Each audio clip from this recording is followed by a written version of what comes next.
मेरे दोस्तों, ये आपको जो मिट्टी नज़र आ रही है, ये पूरी दुनिया की एक अजूबा है। ये 7 कलर की मिट्टी है। इस मिट्टी के 7 कलर हैं। ये पूरी दुनिया के जो विजिटर हैं वो इधर सिर्फ ये मिट्टी देखने आते हैं। ये अजूबों में शामिल है।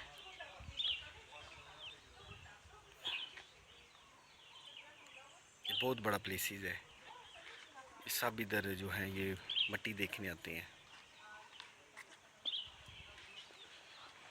ये गौर से देखें आप।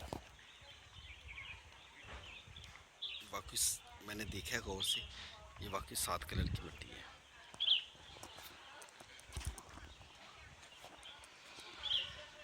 मॉरिशस से काफ़ी दूर है पहाड़ों में। हम बड़ी इधर काफ़ी महंगा है आना इधर टूरिस्ट का। बस बस बस बस मेरे दिल। लेकिन ये मिट्टी जो देख रहे हैं आप, ये बहुत ही खूबसूरत है।